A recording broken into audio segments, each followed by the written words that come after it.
A reading from the book of Exodus. The Lord said to Moses and Aaron in the land of Egypt, "This month shall mark for you the beginning of months. It shall be the first month of the year for you. Tell the whole congregation of Israel that on the 10th of this month they are to take a lamb for each family, a lamb for each household.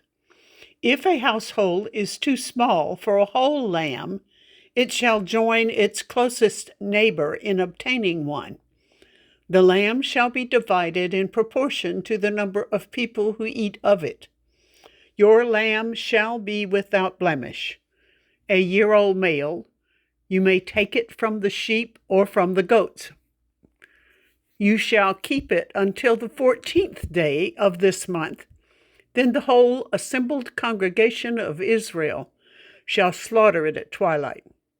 They shall take some of the blood and put it on the 2 doorposts and the lintel of the houses in which they eat it.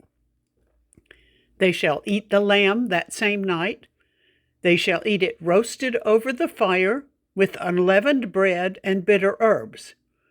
Do not eat any of it raw or boiled in water, but roasted over the fire, with its head, legs, and inner organs.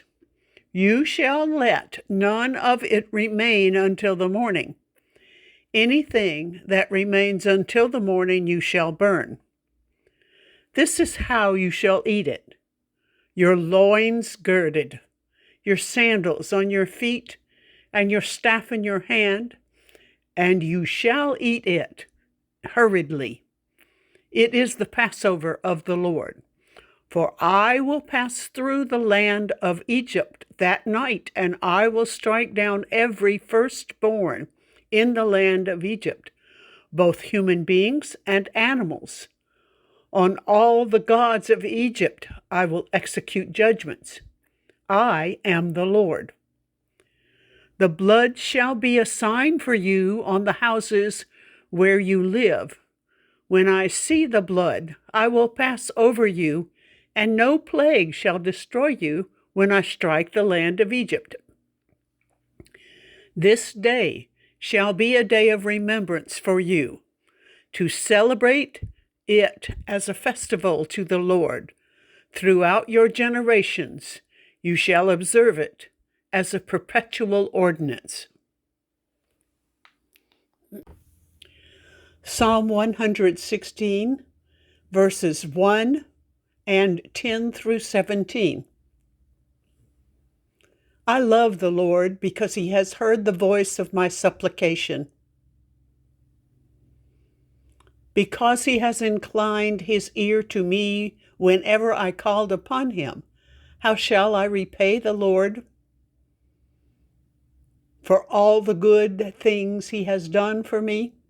I will lift up the cup of salvation and call upon the name of the Lord. I will fulfill my vows to the Lord in the presence of all his people, precious in the sight of the Lord is the death of his servants. O Lord, I am your servant. I am your servant and the child of your handmaid. You have freed me from my bonds. I will offer you the sacrifice of thanksgiving and call upon the name of the Lord. I will fulfill my vows to the Lord. In the presence of all his people, in the courts of the Lord's house, in the midst of you, O Jerusalem. A lesson from Paul's first letter to the Corinthians. I received from the Lord what I also handed on to you, that the Lord Jesus, on the night when he was betrayed, took a loaf of bread, and when he had given thanks, he broke it, and said, "This is my body that is for you. Do this in remembrance of me. In the same way, he took the cup also after supper, saying, This cup is the new covenant in my blood. Do this as often as you drink it in remembrance of me. For as often as you eat this bread and drink the cup, you proclaim the Lord's death until he comes. The Gospel according to John. Now before the festival of the Passover, Jesus knew that his hour had come to depart from this world and go to the Father. Having loved his own who were in the world, he loved them to the end. The devil had already put it into the heart of Judas, son of Simon Iscariot, to betray him. And during supper, Jesus, knowing that the Father had given him all things into his hands, and that he had come from God and was going to God, got up from the table, took off his outer robe, and tied a towel around himself. Then he poured water into a basin and began to wash the disciples' feet and to wipe them with the towel that was tied around him. He came to Simon Peter, who said to him, Lord, are you going to wash my feet? Jesus answered, You do not know now what I am doing, but later you will understand. Peter said to him, You will never wash my feet. Jesus answered, Unless I wash you, you have no share with me. Simon Peter said to him, Lord, not my feet only, but also my hands and my head.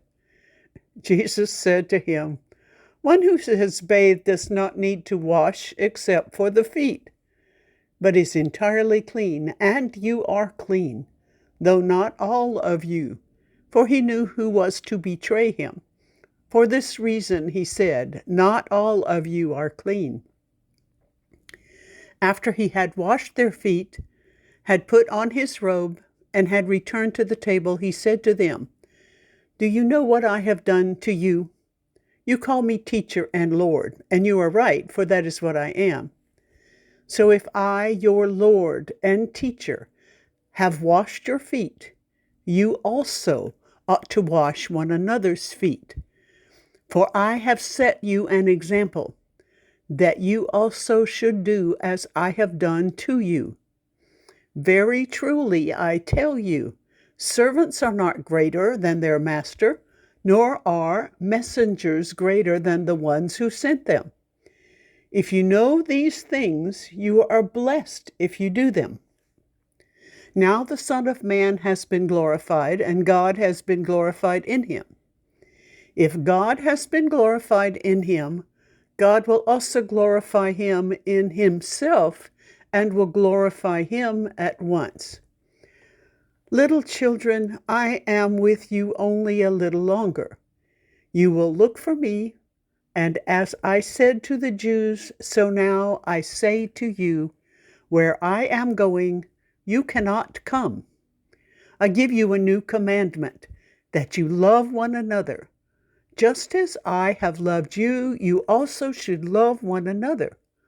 By this everyone will know that you are my disciples, if you have love for one another.